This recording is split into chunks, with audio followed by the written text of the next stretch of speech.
Early on the morning of January 29, 1996, a janitor at Thien High School in Orange County stepped onto the tennis courts to begin his shift as usual.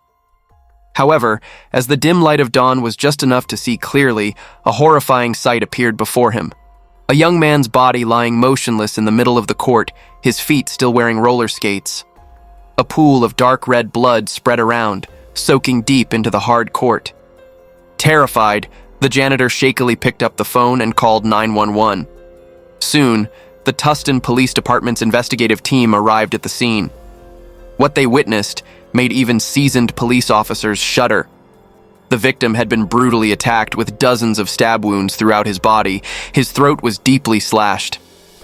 This level of brutality did not seem random, but rather a targeted attack, possibly stemming from some deep personal grudge. Because the victim did not have any identification documents on him, it was difficult to identify him. Investigators were only able to gather preliminary information. He was a young Asian man, about 20 years old, wearing neat sportswear suitable for training. During a careful examination of the scene, the police discovered a single key lying on the ground, not far from the body. In particular, they also noticed a trail of blood from the victim's position to the entrance of the tennis court, forming a clear blood path. This detail suggested that the perpetrator had moved in this direction to escape after completing the crime, possibly leaving his own traces along the way. It is noteworthy that the scene showed almost no signs of a fierce struggle. The tennis court was undisturbed, and there were no signs that the victim had resisted the attacker. This led investigators to theorize that the attack had been carried out at lightning speed, with the victim likely caught completely by surprise. However, the tracks of roller skates on the ground suggested that he had been roller skating around the yard for some time before the tragedy occurred. Immediately, the entire area was sealed off. The forensic team meticulously took notes, took photos, and collected every possible detail. The key became the only clue to the victim's identity. It was taken to the forensic department for fingerprint analysis, while the police began to review missing persons reports and reports from residents in the area. At the same time, in a neighborhood not far away, a Vietnamese family was going through extremely anxious hours. They hurriedly contacted the police to report that their son had left home the night before to go roller skating but had not returned by morning. This information immediately made the police think of the case of an unidentified victim. In a tense atmosphere, the mysterious key was brought to the family's house. When the key was inserted into the lock and turned gently, the door opened as a painful affirmation, and with it came the cruel truth that no one wanted to face. This match eliminated all last doubts. The victim in the brutal murder case at Thien High School was the son of this Vietnamese family. However, to ensure absolute accuracy, the police still carried out verification steps according to the procedure. They compared the victim's fingerprints with the identification records in the database and confirmed that they were a complete match. At the same time, the family was also invited to carry out the official identification procedure. In extreme pain, they confirmed that it was their son. At about 3:30 p.m. that same day, after completing all the necessary procedures, the police officially identified the victim as Thien, 24 years old.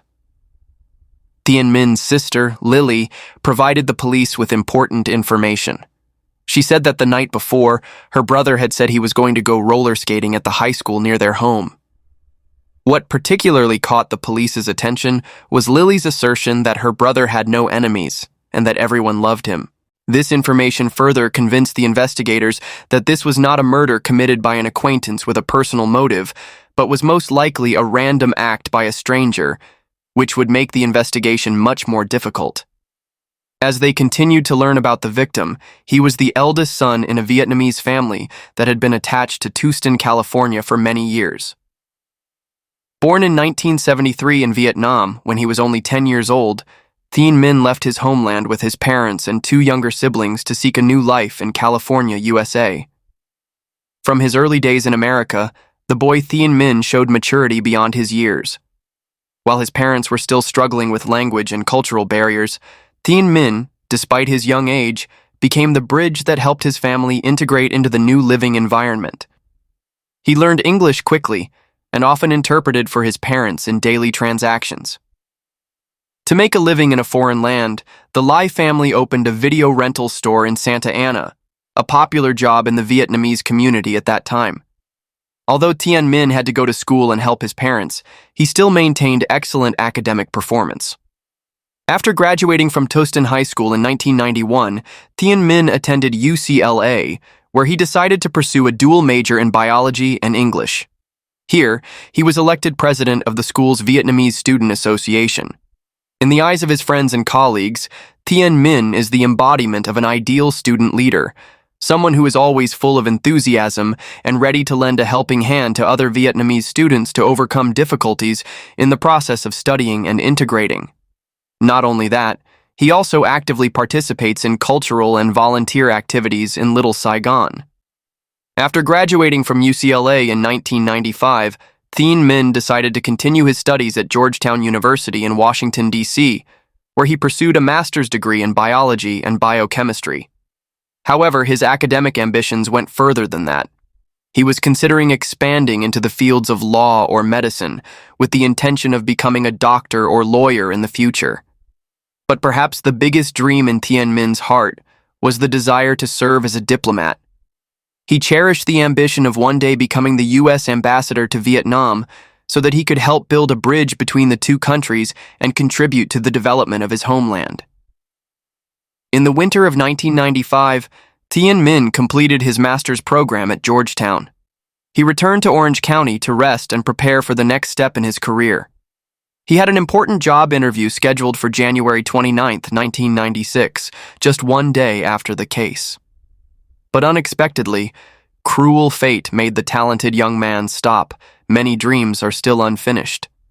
Those who have been in contact with Minh remember him as a humble, gentle person, always ready to lend a helping hand when friends need it. For the family, Minh not only plays the role of an economic pillar, but also the source of spiritual strength and the greatest pride of the whole family. His sudden departure has created a void that nothing can fill in the hearts of his loved ones. When each piece of information about the victim is gathered, a clear picture emerges. This is a talented, virtuous young man, without any enemies or grudges that could lead to this cruel death. The only thing that can explain the tragedy is a random act of hatred. When information about Minh was reported by the media, the image of an exemplary, talented, and successful young man caused a stir in public opinion. This inadvertently created a lot of pressure on the investigators. They had to find the person who took the life of a person who had made a positive contribution to society. After listening carefully to the family's story about Minh, the Tustin detectives gradually formed a worrying hypothesis. This could be a murder case with a racially motivated motive. The factors that led them to this conclusion were quite clear. The victim had no enemies in personal relationships. The crime scene showed no signs of robbery, but the level of brutality in the way of killing was far beyond all normal limits. This contrast could only be explained by a deep-rooted, long-cherished hatred, a hatred that was deeply colored by prejudice and extremism. During the meticulous examination, the forensic team discovered some bloodstains that did not belong to the victim, leading them to hope that these could be traces left by the perpetrator during the crime. However, in 1996, DNA analysis technology was still in its early stages of development and was not yet widely used as it is today. In addition, the amount of blood collected was too small to build a biological profile. The search for the murder weapon was also fruitless because the murderer used a knife, a weapon that was easy to carry and escape. On the tennis court, the skid marks from the victim's roller skates were still clearly visible. However, it is noteworthy that no other footprints were found. This suggests that the murderer may have been wearing sneakers or shoes with soft soles, which do not create clear prints on the hard concrete floor. Another potential clue was a relatively fresh tire print on the ground near the crime scene. However, since this is a public area with frequent foot traffic, it is difficult to determine whether the tire print is related to the crime or just a random trace. The biggest weakness of the investigation at this time is the lack of witnesses. The incident occurred late at night in a relatively remote area. The area around the tennis court was not well lit, and no one was living nearby at the time. However, the police expanded the scope of the review of reports and statements from residents in the neighborhood. This effort brought a glimmer of hope when they found the testimony of a couple living a few hundred meters from the tennis court. The couple recalled that at around 10 p.m. that night, they heard the sound of a car accelerating suddenly and distant screams echoing in the darkness. However, thinking that these were just normal sounds of urban life, they did not pay much attention at the time. Although the information from the couple was quite vague, the time they heard the noise coincided remarkably well with the estimated time of the incident given by the police. In addition, an old friend of Thien Minh also provided valuable information. He recounted that at about 10:15 p.m., while driving past the school zone, he noticed a car parked near the tennis court in a rather unusual condition. The car had no lights on, and there were two men sitting inside. However, because there was no specific reason to pay more attention at that time, the witness did not remember the license plate number. He could only recall that it was a light-colored car. With the theory of racial hatred increasingly reinforced, Tustin police decided to take the investigation to the next level by seeking assistance from the FBI. This collaboration was aimed at building a detailed criminal profile that would help guide the systematic search for the perpetrator. After a thorough analysis of the evidence and characteristics of the case, FBI experts concluded that the perpetrator was most likely a young white male. Furthermore, this individual had a high probability of having a history of violent behavior and was likely a member of or affiliated with racist groups. The basis for this conclusion was the brutality of the crime, a level of brutality that far exceeded what is usually seen in simple robberies. The FBI also recommended that the police check for local neo-Nazi groups. The FBI's conclusion was not without foundation.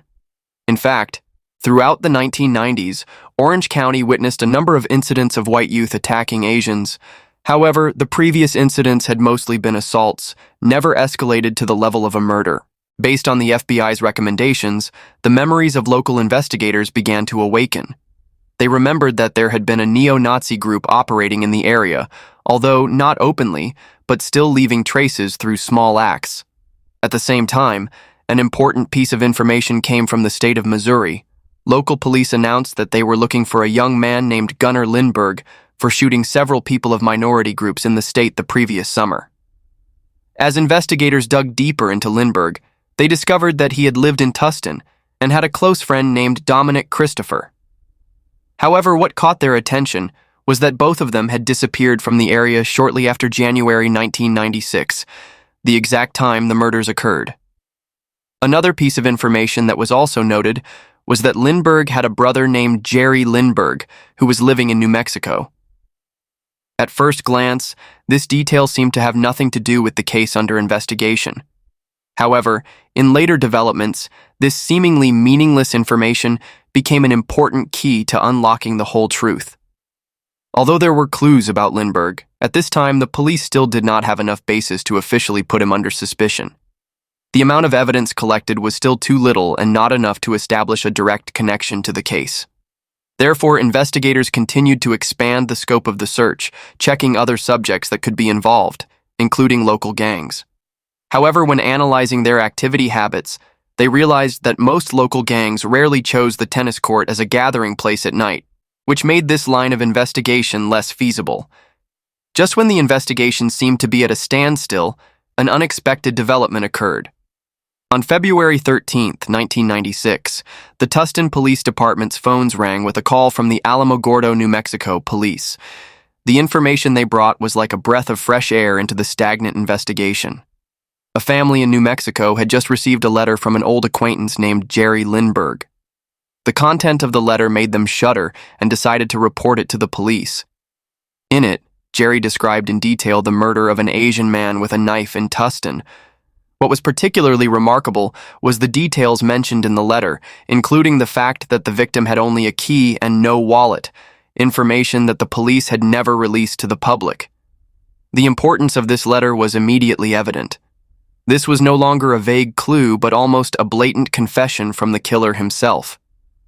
The letter was dated February 23, 1996, less than a month after the crime, and was signed Jerry Lindberg. However, Both the FBI and the Tustin police agreed. The person who actually wrote this letter was not Jerry Lindbergh, but his younger brother, Gunnar Lindbergh. He impersonated his brother to brag about his achievements to his friends, an act that was both arrogant and careless and brought himself into the crosshairs of the law. With this important evidence, Gunnar Lindbergh, 21 years old, officially became the prime suspect in the case. In addition, the police also paid attention to another detail in the letter, the mention of a person named Dominic present at the scene. This clearly referred to Dominic Christopher, a friend of Lindbergh's that the police had previously known. The picture of the perpetrators finally emerged. A group of two people, Gunnar Lindbergh, a white supremacist, and Dominic Christopher, a juvenile who had become an accomplice in this gruesome crime. As the police dug deeper into the Lindbergh family, they discovered an important fact. Lindbergh was on the run from the law for another serious case. Specifically, Lindbergh was wanted by the Missouri authorities for using a gun to attack multiple people in the summer of 1995. To avoid being hunted by the police, from that time on, he chose to live under a false identity, using the name of his brother Jerry Lindbergh. Now that the confession letter has revealed his true identity, it is very likely that Lindbergh has realized that he has made a big mistake and may have fled to another place to continue hiding. Without wasting any time, Tustin police established close contact with their counterparts in Missouri to coordinate the search. Through investigating family ties, they discovered that Lindbergh still had relatives living in Missouri, the same place where he had committed the previous shooting. After a thorough search, they finally determined the location of the hideout. Lindbergh was hiding at an uncle's house in the town of Monette, Missouri. With this information, a nationwide arrest warrant was immediately issued, placing Gunnar Lindbergh on the list of most wanted criminals. On February 23, 1996, a federal task force consisting of Tustin police and Missouri police organized an arrest operation. The raid was quick and effective at Lindbergh's uncle's house. The results exceeded expectations. Not only did Gunnar Lindbergh get caught, but Dominic Christopher was also found hiding there. At the time of his arrest, Lindbergh tried to maintain his final disguise by insisting that he was Jerry Lindbergh. However, in the face of irrefutable evidence and close coordination between law enforcement agencies, continuing to pretend to be him became meaningless. In Lindbergh's room, the police found a series of hate propaganda magazines, a notebook Lindbergh had written listing people he wanted to kill, mostly old friends, acquaintances he hated, and ethnic minorities. They also found bloody gloves in a box Lindbergh had left with a relative. The blood was found to match the victim Thien Minh. Confronted by the police, Dominic Christopher quickly confessed his guilt. He told them in detail about the two of them going hunting and how Lindbergh had murdered Thien Minh. However, Christopher also tried to downplay his role, saying that he had only kicked the victim and had not participated in the case. As for Gunnar Lindbergh, he initially denied everything. But when the police read the contents of his letter aloud, Lindbergh laughed, then almost proudly admitted it. He said that killing Asians pleased him and said it was for racial agitation. He showed no remorse and recounted everything in detail with sickening glee. After nearly 2 months of intense investigation, the Thien Minh case was finally solved. The perpetrator was caught with a series of irrefutable evidence. A confession letter written in his own hand, detailed testimony from his accomplice, a glove still stained with the victim's blood, and especially Lindbergh's arrogant, cocky attitude when facing the accusation. The curtain of mystery was finally lifted, revealing the true face of the murderer, not an ordinary criminal but a fanatic with a deep hatred for other ethnicities. While still grieving over the great loss, the Vietnamese community can also find some comfort in knowing that justice will be served and the perpetrator will pay for his crimes. The profile of Gunnar Lindbergh, the main suspect in this case, paints a picture of a man who was deviant from an early age. Born in March 1975, Lindbergh grew up in Tustin, California, in a dysfunctional family environment. His parents' broken marriage, poor education, and supervision all created an unstable foundation for the child's development. He dropped out of school and began a violent career at the age of 12. Over the next 8 years, Lindbergh built up a despicable criminal record. from shooting a pellet gun into the neck of an 11-year-old boy, the son of a police officer, to robbing migrant workers for a few pennies, he demonstrated a relentless brutality and contempt for the law. Lindbergh was not only a common criminal, but also a fanatical neo-Nazi and white supremacist. He was the self-proclaimed leader of a radical gang, often painting Nazi symbols everywhere as a way to declare his toxic ideology. Not only that, he also had a habit of collecting videos of violent crimes and writing imaginary stories about murderers in his personal diary. With a sick arrogance, he even called himself the king of all evil. He had repeatedly assaulted blacks, Latinos, and Asians. Lindbergh's crimes were motivated by extreme racial hatred. In 1992, Lindbergh was convicted of assaulting an 11-year-old boy, but showed no remorse. After serving time in prison, on the contrary, after being released from prison, he became addicted and fell deeper into violence. According to psychologists, Lindbergh showed signs of antisocial personality disorder, almost incapable of empathy, and even developed a sense of pleasure from brutality. The second perpetrator in this case was Christopher Michael Christopher, 17, Lindbergh's roommate and also the one he manipulated. Both worked at the Kmart store in Tustin. Although Christopher came from a stable family and had no criminal record, he was easily influenced and gradually became swept up in extremist ideology and fell under Lindbergh's control. In the case of Thien murder, Christopher only played the role of an assistant. Thus, this shocking murder did not simply originate from personal conflicts, but was in fact a crime of racial hatred. Lindbergh chose the victim randomly, just because Thien was Asian. He became a typical example of moral degradation and the unpredictable dangers of hate theory when sowing toxic thoughts into the minds of vulnerable young people. Based on the collected evidence, especially the detailed testimony from Dominic, the police reconstructed the entire process of the two criminals. On the night of January 28, 1996, at around 10 p.m., Thien went to the tennis court at Thien High School near his home to practice rollerblading, a health-improving habit that he maintained every day. At the same time, Gunnar Lindbergh, 21 years old, a white man steeped in racist ideology, and his friend, Dominic Christopher, 17 years old, were wandering the streets looking for a prey. According to his later testimony, Lindbergh's favorite football team, the Dallas Cowboys, had just won the Super Bowl, and he wanted to celebrate in a sick way, choosing an Asian to rob and assault. In the car, they had prepared a large knife. When driving near the Tustin High School campus, the two discovered an Asian boy rollerblading alone on the dark tennis court, an ideal target in the eyes of the killer. Lindbergh immediately stopped the car in the parking lot next to the court, then followed Christopher along the path towards the gate. Their original plan was just to rob the victim, thinking that he would have a wallet or valuables. Dominic Christopher stood blocking the exit, while Lindbergh held a knife hidden behind his back, quietly approaching. According to Lindbergh's sick boast later, he walked up to Thien and made provocative remarks. When Thien calmly replied that he had no money, only the house key, Lindbergh flew into a rage. An Asian had nothing of value to rob. And at that moment, he decided to strike, turning the celebration into a horrifying massacre. The victim desperately screamed for help, but in the quiet of the night, no one heard his heartbreaking screams. As for Lindbergh, he seemed to fall into a murderous frenzy, pouring all his hatred and sick excitement into each stab. Dominic Christopher stood by and witnessed the entire scene, but had absolutely no intention of stopping him. The climax of the tragedy came when Lindbergh fatally stabbed Thien in the throat. He later gleefully recounted the victim's choking, dying sounds as a trophy. After finishing, he bent down to search the victim and bitterly discovered that Thien did not have any wallet, except for a small key. In a fit of anger, Lindbergh threw the key onto the ground, then left with his accomplices before anyone could find out. According to Dominic Christopher, although he did not steal anything, Lindbergh still appeared extremely excited, as if he had just completed a feat for the ideology of racial hatred that he worshipped. The two jumped into the car and drove off into the darkness, leaving Thien to collapse in a pool of cold blood.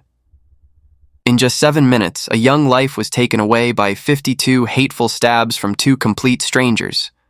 people who had never known or interacted with him before.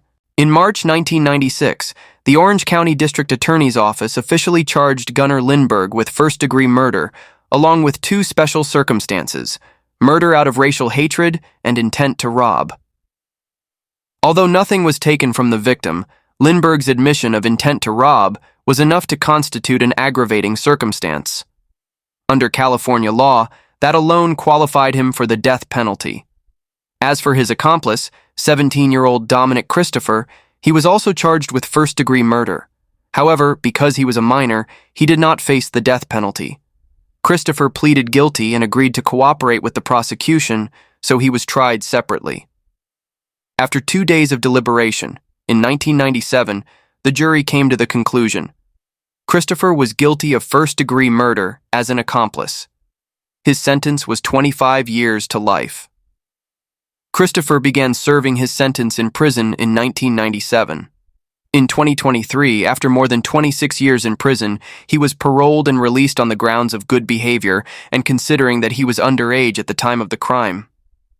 In contrast to his accomplice Christopher, Gunnar Lindberg's trial was tense and not favorable to him. In May 1997, the court found Lindberg guilty of first-degree murder with two aggravating circumstances: murder during the commission of a robbery and murder motivated by racial hatred. The prosecution emphasized the unprecedented brutality of the crime. The victim was stabbed more than 50 times, while the perpetrator showed deep racial prejudice and hatred. To strengthen their argument, the prosecution also presented a letter in which Lindberg bragged about his crime, a proof of his coldness and inhumanity. Meanwhile, the defense team tried to save Lindberg from the death penalty. They gave a series of reasons: an unhappy childhood, drug abuse, lack of family love, and early exposure to extremist ideology. According to them, Lindberg was more pitiful than blameworthy. But the prosecution argued strongly: no reason can justify taking the life of an innocent person just because of the color of his skin. In court, they showed two contrasting photos. One was Thien Minh's radiant face on graduation day, the other was his bloody, disfigured body on the schoolyard. The courtroom was silent, and the jury had no doubt about the extent of Lindberg's cruelty. On May 21, 1997, the jury unanimously recommended the death penalty for Gunnar Lindberg.